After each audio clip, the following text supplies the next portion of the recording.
Allez-y, c'est pas sûr. Shalom Uvracha, Moraï Verabotai. Je vais développer avec vous un point de la parachat de semaine, parachat Matot Maseh, qu'on va lire après-demain, Be'ezrat Hashem, Shabbat Matot Maseh, Rosh Chodesh Av Tafshin Peh. Et notamment, je vais parler de parachat Matot et parler de l'importance, en fait, du vœu, la force du vœu, la force de la parole, la puissance de la parole, quand elle est issue, quand elle provient de par la force de la Torah.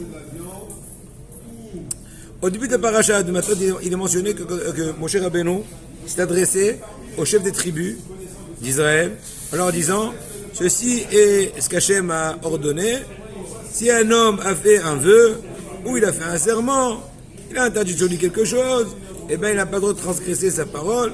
Tout ce qui sort de sa bouche doit être respecté. Pourquoi cette mitzvah-là du respect des vœux, l'interdiction de transgression de ses vœux et serments, etc., a été mentionnée que tard? Ça veut dire, la maït aramitzazot ad lifne sefer Mishneh Torah. On est vraiment au seuil du cinquième livre, n'est-ce pas? À la fin du quatrième. Et si tard, on doit être conscient de ce point élémentaire, fondamental, crucial, critique et grave. Et deuxièmement, pourquoi Moshe spécifiquement, différemment de beaucoup d'autres mitzvot, des 613 mitzvot, là Moshe de façon spéciale s'adresse aux chefs des tribus. On dirait qu'il y a un point spécial, un point commun entre les chefs des tribus et cette interdiction de transgresser les vœux.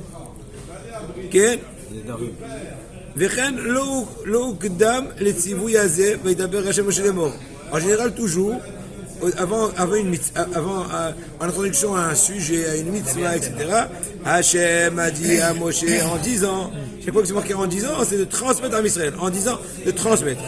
Là, non. Mais c'est à d'avoir estivé Hachem. Omer Rashi, Moshe Nitnaba. Maintenant, de par ailleurs, faites attention, regardez ce qui est marqué ici. Hachem a parlé aux chefs de tribu, etc. Qu'est-ce qu'il leur a dit? Voici ce qu'Hachem voici ce qu'Hachem a ordonné. Rachid te dit Moshe nitnaba beko. Quoi amar Hachem atutalaïla. Vaneviim nitnabu beko. Quoi amar Hachem. Mosif alaim Moshe nitnabe belashon ze adavar. C'est-à-dire la différence entre les autres prophètes et Moshe, entre autres, c'est que tous les autres prophètes, aussi bien Moshe, ils prophétient avec un langage de ko. C'est quoi ko? Ainsi, plus ou moins.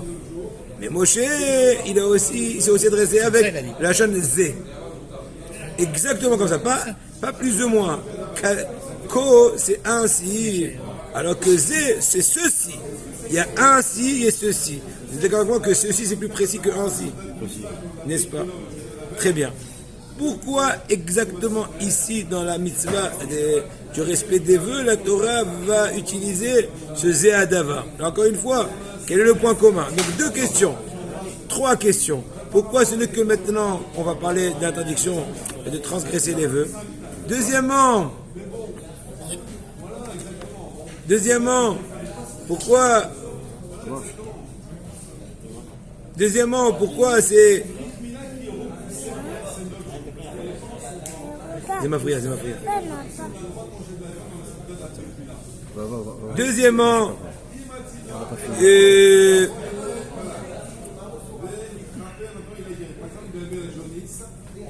pourquoi ici c'est mentionné le truc de Zé Adavar et pas que Ko? Et pourquoi est-ce que Moshe s'adresse spécialement à qui? Au chef de tribu.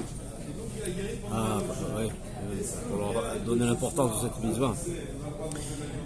A priori, Rabotai, cette mitzvah-là, c'est une mitzvah kiyumit. Il y a une mitzvah iyuvit, je vous dis kiyumit. C'est quoi kiyumit et iyuvit?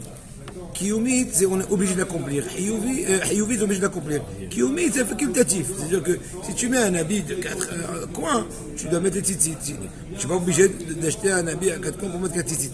C'est vrai qu'il y a un grand degré, comme on a dit que quand il y a du kourou, eh ben, on peut s'attraper dans les yeux, même à quelqu'un qui ne prend pas ça, mais c'est pas ça maintenant la question. De façon générale, il y a mitzvah iyuvit et kiyumit. Avançons.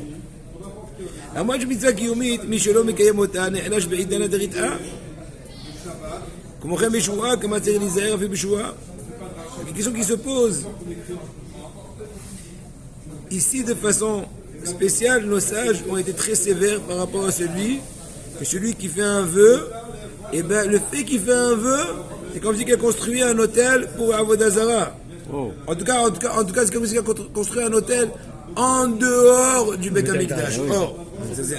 Et s'il a en plus accompli, c'est comme si qu'il y a sacrifié. Pourquoi? Réponse. Alors regardez, on va rentrer maintenant dans le fin fond de l'idée. Dîne, Inyan Nedarim ou Shebekoach Adam Lesor Atzmo, O Efet Shelo, Alahim. Donc c'est quoi la force du vœu? C'est pouvoir soit s'interdire ton objet, je fais un vœu de ne pas manger ta pomme, ou je t'interdis, ou j'interdis à tout le monde de ne pas consommer ma pomme. Donc je suis en train de créer une interdiction nouvelle. C'est pas marqué que j'ai pas le droit de manger la pomme de Shalom, et toi c'est pas marqué dans la Torah que j'ai pas le droit de manger ma pomme. Mais la Torah a donné une force générale que je peux interdire les biens d'autrui sur moi ou les miens sur les autres. Et obligé de l'accomplir. D'où l'homme puise cette force de créer, d'engendrer une interdiction qui n'était pas existante jusqu'à maintenant, d'innover une mitzvah, qu'avec sa bouche, venir à des réponse. Étant donné que Kadosh Baruch Hu, quand il a créé l'homme, qu'est-ce qu'il a dit? Na'ase Adam. On va créer l'homme. Il s'adresse à sa cour céleste. Non, il s'est adressé à Hachem. Une seconde. Au début, c'est marqué que Kadosh Baruch Hu, il a dit on va faire l'homme. Et ensuite, c'est marqué, il a conçu l'homme, il a créé l'homme.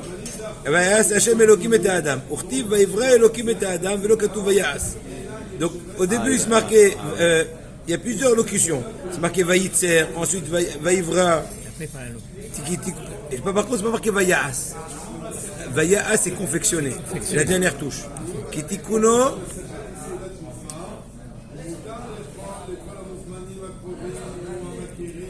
Vetachlito Hayavim lavo bidei Adam atzmo. La perfection de l'homme, le but de l'homme doit venir par lui-même. C'est pour ça que c'est Na'ase Adam. Akadosh Baruch Hu n'a pas dit qu'il a fait l'homme. On va faire l'homme. Moi, je t'ai donné la base. À toi d'avoir le mérite d'arriver au bout. De faire la dernière touche, de te parfaire. Finir mon travail. C'est la chaîne Rabim. Les filles comme Arishonim, Hashem ponait la Adam. C'est comme si Hachem dit à l'homme, viens, on va te faire. Viens, on va te finir. Viens, on va te faire les dernières touches. אבל עדיין טעון עשייה. במה נעשה אדם? ואותי ציווה השם בית אליהם אתכם חוקים משפטים לעשות אתכם. Donc comment l'homme se fait? C'est marqué par rapport à Moshe Rabbeinu dans Dvarim Perek Dalet. Et moi, Kadosh Baruch Hu, il m'a incombé à ce moment-là de vous enseigner des préceptes, etc. pour que vous puissiez les faire. Le Katou la asot otam et là la asot trem. C'est marqué pour vous faire. Donc on voit que Moshe Rabbeinu a dévoilé le secret. Pour vous faire la dernière touche, c'est accomplir les mitzvot. Pour ça qu'une personne s'appelle Ben Torah. Pourquoi j'appelle quelqu'un qui est attaché à la Torah Ben Torah, le fils de la Torah? Parce que de par le biais de la Torah, il va complètement être parfait, il va être construit. En tout cas, on voit en un mot que de par l'accomplissement des mitzvot, la personne va avoir une symbiose, va épouser la Torah, mitmazeg, avec la Torah, il va épouser la Torah en accomplissant les préceptes de la Torah.